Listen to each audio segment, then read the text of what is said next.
A very good evening. Watching the Newshour Special Edition with me, Kritsween Walia. Well, ladies and gentlemen, once again, Prime Minister Modi was seen leading BJP's campaign blitz in poll-bound Karnataka. From high-octane rallies to a mega show of strength in Mysuru, Prime Minister Modi is pulling all punches before the judgment day when the state will cast its vote. But it's the gali politics, unfortunately, that has taken center stage yet again. A day after Prime Minister Modi released Congress's abuse sheet, stating that the party and its leaders have abused him 91 times. Today, the Prime Minister rained fire on Mallikarjun Kharge for branding him a poisonous snake. Countering the Congress president, though, the Prime Minister compared himself to the snake that rests on the Lord Shiva's neck. Hear this counterpunch first up. मेरी तुलना ये लोग सांप से कर रहे हैं और जनता से वोट मांग रहे हैं, लेकिन भाइयों बहनों, सांप तो भगवान शंकर के गले की शोभा है। और मेरे लिए देश की जनता ईश्वर का रूप है, शिव का ही स्वरूप है। इसलिए ईश्वर रूपी जनता के गले का सांप होना भी मुझे स्वीकार है। Facing heat from BJP over Mallikarjun Kharge's abusive remarks, Priyanka Gandhi Vadra interestingly came all guns blazing. In a bid to change the narrative, Congress General Secretary said that instead of talking about his agony, the Prime Minister should instead lend ears to people's pain. Listen in. पहला ऐसा प्रधानमंत्री देखा है बहनों और भाइयों, पहला देखा है जो आपके सामने आकर रोता है कि मुझे गाली लग रही है, मुझे गाली दे रहे हैं। आपके दुख सुनने के बजाय अपना दुखड़ा आपको सुनाते हैं और किसी ने उनके ऑफिस में बैठकर एक लिस्ट बनाई है। अरे आपके दुखों की लिस्ट नहीं है वो आपकी समस्याओं की लिस्ट नहीं है। वो ये लिस्ट नहीं है कि किसानों की क्या समस्या है, हमें क्या करना। वो ये लिस्ट है कि मोदी जी को कितनी बार किसने गाली दी है। Well, soon after Priyanka Gandhi Vadra's jab, other Congress leaders followed suit with cry Prime Minister attack. Gunning for the Prime Minister and his leadership, Randeep Surjewala said that Karnataka polls are not about personal woes and that he should stop being a crybaby. Let's quickly open this up. We have Sanju Verma, National Spokesperson of the BJP, along with Mr Gopalan, who's a senior journalist with us. We also have Advocate Sanket Yenagi and Spokesperson of the JDS, Syed Shafiullah. Thank you for speaking to us, taking out your time this evening, everyone. Let me first up begin with Mr Yenagi and really try and understand as to amidst, this very interesting battle, this contest that's lined up. We're just 10 days away. 13th is when election results will be declared, and it's going to be very, very interesting indeed. And today the Prime Minister was in the old Mysuru region, 3 rallies, 1 mega roadshow. Instead of focusing on factors like the vote bank, instead of talking about certain very other interesting factors that the voter may want to perhaps hear of more often, we're talking about gali politics, unfortunately, once again. Why is this happening, Mr Yenagi? Now there is a cry CM campaign that the Congress party has launched. See, the people of Karnataka know what the problem is, in fact, what the problem need to be answered and fixed. And the BJP or any other party has to come up with solutions. Firstly, if you can look at the situation where we are in, the world is competing to grow more and develop more. But in India, we are still talking something which is unnecessary, which is irrelevant to the present facts and circumstances, which is unnecessary for the growth of India to compete. But why are we resorting to this unnecessary, absolutely nonsensical political narrative? Why does the Prime Minister have to be compared to a Zehreela Samp? Let me answer that one by one. When a Prime Minister can compare someone and tell someone that she is a Vidwa of the Congress or Shurpaniki, he must be equally ready to accept it. Why Prime Minister is trying to be oversensitive in respect of his career or his reputation and insensitive for others? There cannot be any two yardsticks. Okay. It's very confusing because on one you're saying if the BJP, several in the BJP or the Prime Minister for that matter end up taking personal jibes, they should not be very sensitive. But now that the Prime Minister is taking pride in the kind of jibe that was taken by Mallikarjun Kharge, he says that Shankar ke gale ki shobha hai saap, तब भी problem है sir Congress party को. तब वो कह रहे हैं कि प्रधानमंत्री जाके लोगों के सामने रो रहे हैं, तो मतलब प्रधानमंत्री करे क्या? That is his perception. In fact, he claims himself as sometimes Shankar, Bole Shankar going to Kedarnath. Sometimes he claims a sap. Sometimes he claims that he is a fakir. So different roles he played going to different places. But what matters to the people at large is the solution to their problem. And the problem in the Karnataka is the corruption and the development, infrastructure underdevelopment.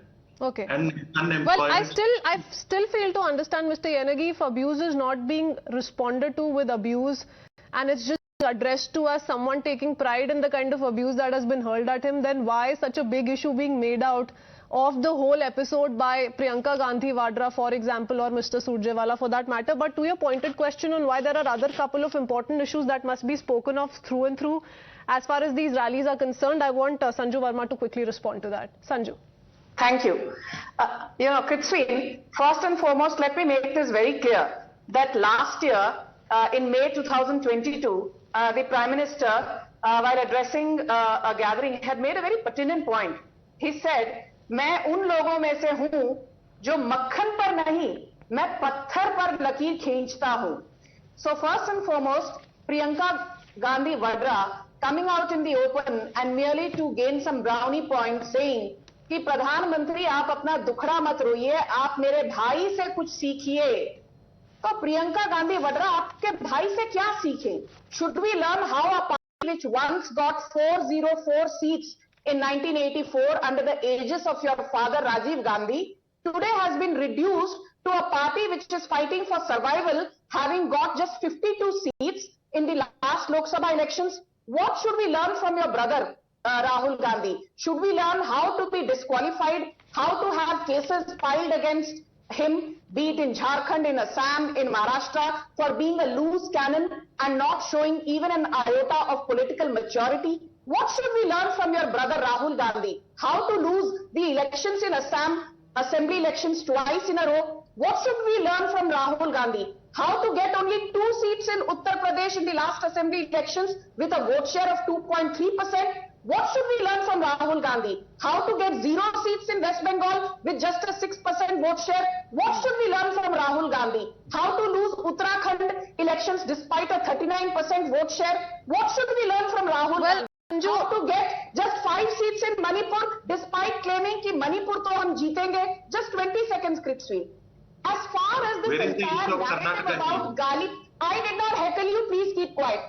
Have the audacity to listen. Mr. Yenagi wants to understand from the BJP as to why through all those speeches, Sanju, why is it that, you know, issues like infrastructure, perhaps what Bengalurians and several people in Karnataka in different pockets are currently facing, what about all of those issues? Why are they not being discussed as much? Thank you. Kritsween, I think you've asked a very relevant question, and actually the debate around Karnataka elections should focus on what you have asked. And I'm glad you did that. Within 30 seconds, I will just nail the false narrative that there has been no work done by the double-engine Sarkar.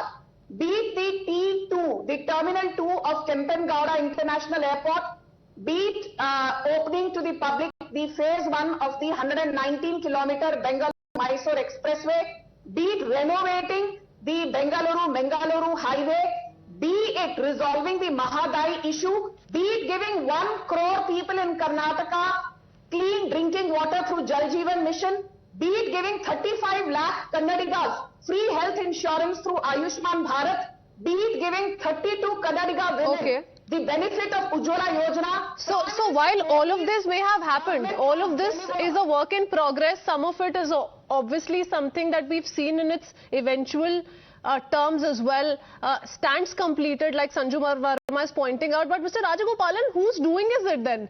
I mean, the BJP is saying that if, for example, Mallikarjun Kharge did not come out to say कि प्रधानमंत्री जहरीले सांप की तरह है, तो Pradhan Mantri would have not made an issue about it in one of his rallies. He would have not thought it important to respond to Mallikarjun Kharge in that witty manner. So who's doing is it really? I mean, the Congress wants asli muddon pe discussion, but where's the room when the Congress itself is resorting to it? Who's doing is it? Kritsween, what Mr. Mallikarjun Kharge has stated is very, very, unpalatable. And moreover, Mr. Kharge should not have gone into this type of low type of politics. He, twisted it in Gujarat. Now he is trying to do it in Karnataka. Whether Mallikarjun Kharge is playing an internal politics of Congress, because D.K. Shivakumar does not like him, Siddaramaiah does not like him. So therefore, is he coming into the ring of the chief minister? Because there are rumors that he wants to become the chief minister. That is why Gali politics. Till Mallikarjun Kharge entered the scene, Kritsween, the politics was on development, and Narendra Modi should have been cornered. Narendra Modi should have been questioned by the Congress. But Gali Delenge Energy, Mr. Narendra Modi turns the table against Congress. That you have to prepare for that. And moreover, as a person who has gone to the Karnataka at least 3 times, I would like to say that after Mr. Narendra Modi's entry into the Karnataka scene, it has been geared up and the groundswell for BJP is more. That is why Congress is little rattled and Congress is in a losing term. You wait and watch. BJP will be the single largest party with 3 digits. Congress and JDS will be 2 digits. Well, time will tell, Mr. Gopalan. I like that you're so positive and you're very, very sure of where the BJP's fortunes lie. But Mr. Yenagi, to respond to perhaps what Mr. Gopalan is saying, and what I asked, because the fact remains that here are some very important discussions, and the fact that the Congress actually began its campaign on corruption. It spoke of the 40% commission and kept going on and on about it. And it was in that sense trying to corner the BJP. And then came this whole Gali politics and this never-ending to and fro from the BJP to the Congress. But that's taken away from the Congress in itself the kind of agenda or rather issues it was trying to bring up. So is the Congress confused on how it wants to corner the BJP for that matter?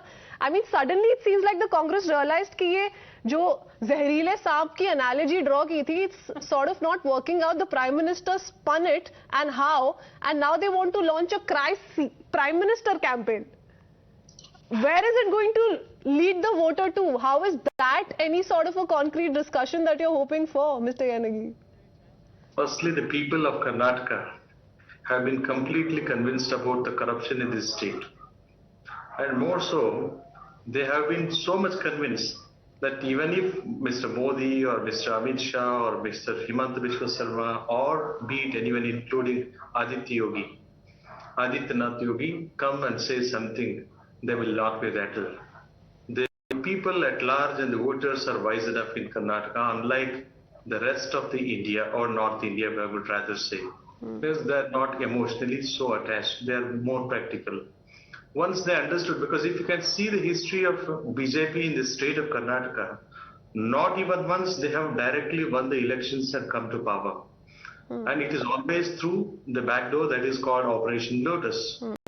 In the previous election also, Mr. Modi has made lot many remarks, lot many hangama, but ultimately it never worked out well in the Karnataka, because the Karnataka people and Karnataka voters are... But it's very interesting. I want to talk about, since you're talking about data and you're talking about what the BJP stands to lose or gain, I want to compare the 2013 results with 2018, because now we're going beyond 2018. We really can't quite tell, but we certainly can compare 2013 to 2018. As far as the BJP is concerned, they gained 7 seats in old Mysuru, and we're talking about this region because the Prime Minister campaigned here.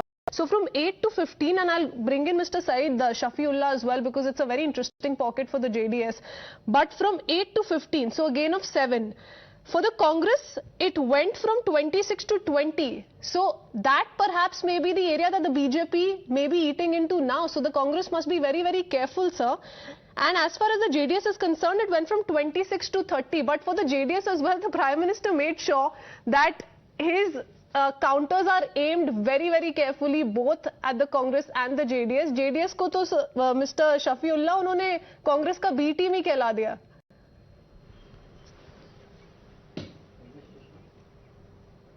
Is for Mr. Shafiullah or myself? Yes, Mr. Shafiullah. See, That was for you. as far as see, madam, actually here in Karnataka the problem is totally different. Issues are different. The whole government has been formed by pulling down the legitimately formed government of H.D. Kumaraswamy. What they have done, Mr. Amit Shah has sent a chartered flight to wait for the 17 people who wanted to run away by breaking the party, breaking away from the other parties, and then through Operation Kamala they have formed the government. It's not an elected party government. And at the same time, since 4 years there are price rises which have not been controlled. But sir, there are so many defections that the JDS has been battling as well. Situation here. Before you talk about Operation Kamal, what's going on within the JDS? No, I don't think. I need to make a quick rebuttal. What is going on? JDS was running the government very So, perfectly. but is the Prime Minister wrong in pointing out, and it's a slight digression, but is the Prime Minister wrong in pointing out that the JDS and Congress were not willing to contest together in the previous elections as well, but they did join hands eventually. So in that sense, the JDS or the Congress may also be labelled an opportunist, sir. I request my Prime Minister to kindly answer about what promises he has made. 15 lakh rupees in every pocket of every citizen, and then bullet trains. And what happened to all his promises of providing 2 crore employment every year? Okay. I think our Prime Minister should talk about that. So the government came to power. The government came to power, Sanju Verma, but not legally. I mean, people were cheated. Yes, Operation Kamal is being alleged by Mr. Shafiullah. Quickly respond to what he's trying to say, because he's once again talking about both the Congress and the JDS trying to corner the government on how the real mudda is not being discussed by the BJP, because there... I need my time to respond. Sanju. I did not heckle this man, whoever he is from JDS. Mr. Shafiullah, to the pointed question you have for the BJP, let her respond. Go ahead. Yeah, please listen now, because you've raised some issues and you've made reckless allegations. You are also not... अरे भाई साहब चुप होकर सुनिए अभी. आपकी बारी खत्म हो चुकी है, अभी चुपचाप रहिए और मेरी बात सुनिए. Thank you. Syed Saab, I'll come back to you. Syed Saab, I'll come back to you. I'll give you time. I'll come back to you. Yeah, please.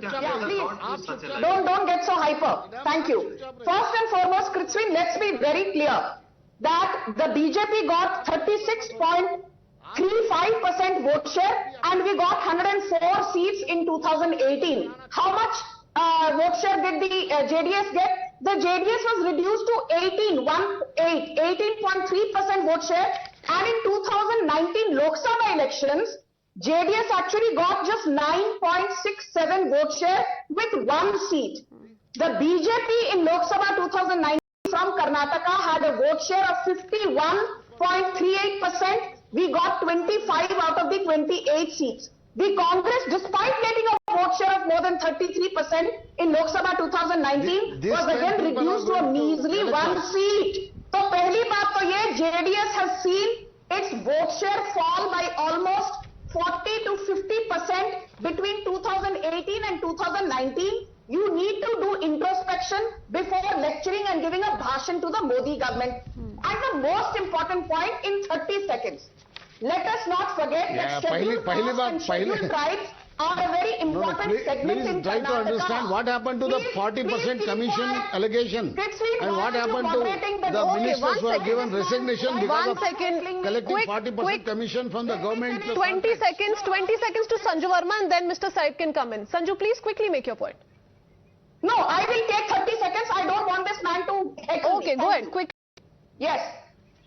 Let me tell you, scheduled castes and scheduled tribes are the most important segment in Karnataka, and successive Congress and JDS governments promised the moon, but it was the double engine sarkar of the Modi government and Bommai government which in 2022 October passed an ordinance. That ordinance was approved by the Governor Thawarchand Gehlot, whereby the reservation for scheduled caste, as in Dalits, was raised from 15% to 17%, and for Adivasis and scheduled tribes, the reservation was raised from 3% to 7%. आप यहाँ बैठकर दलितों और आदिवासियों पर भाषण देते हैं.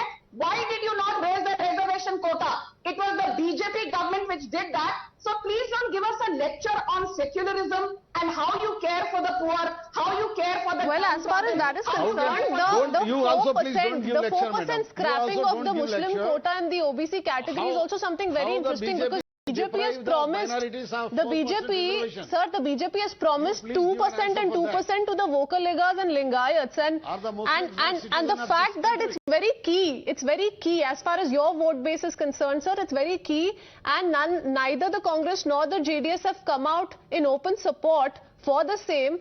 What does that speak of? There's a big question mark there as well. But Mr. Syed, respond to what Sanju Verma is saying.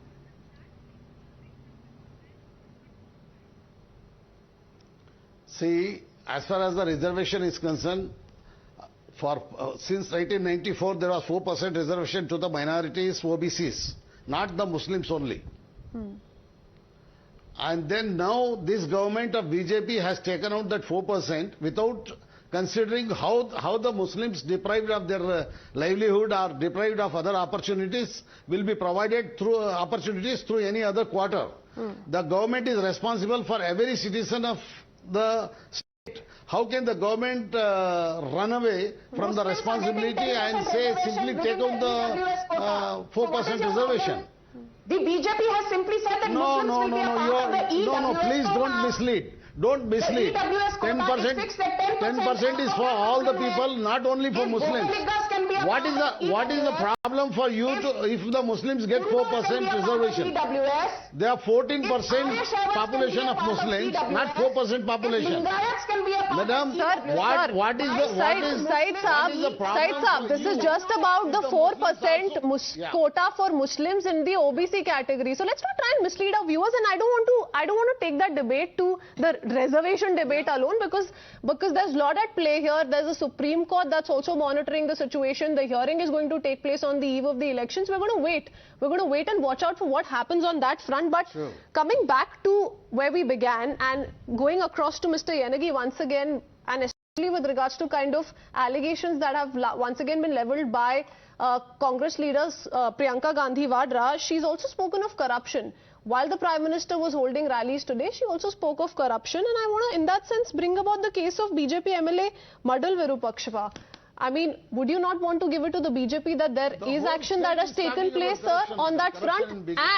And not to forget how there are graft allegations against Siddaramaiah as well. So when you're using that bullet, one has to be very, very wary of where it could eventually aim towards. Mr. Yenagi. Firstly, if we can look at this scenario of the corruption or the charges of corruption, there are so many things which are arising day by day. One, Mr. Satyapal Malik has made a recent remark that Mr. Prime Minister is not distancing himself from the corruption, which has not been answered or replied by the Prime Minister. And subsequently, could it be Adani case wherein the Prime Minister's role has been asked in the Parliament, he has not replied consciously. And about Ambani in Rafale, he has not consciously replied. He is not holding any press conference, always monologue, man ki baat.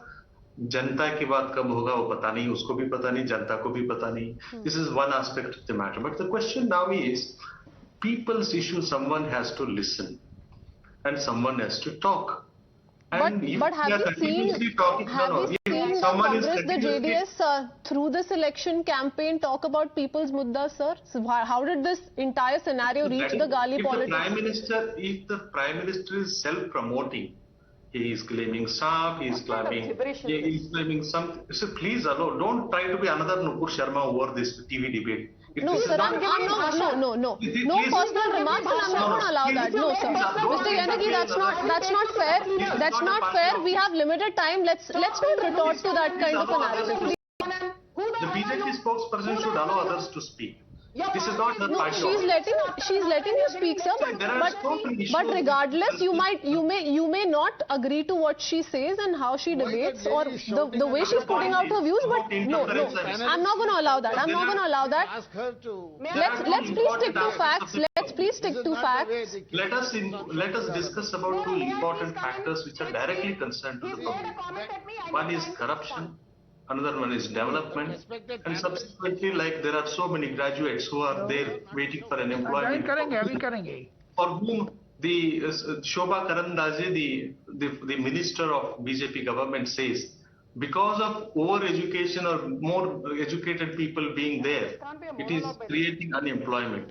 That is not the version which Mr. Yenagi, that's all I've heard from you, that there are a couple of issues that must be addressed and the BJP has not addressed them. The fact remains that there are a couple of points that the Prime Minister raised in the rally today. And last comment from Mr. Gopalan, because he's not had his say in round 2 of our debate. Sanju, we're running out of time. He needs to quickly make one comment on where this is headed, because it's going to be very interesting what we do witness the next few days. But this whole joke about, abusing the Prime Minister, it's not taken the Congress anywhere. Talk about Gujarat elections, talk about Lok Sabha elections, talk about Karnataka Assembly elections. We've seen Shankar Iyer, Mallikarjun Kharge, one after the other.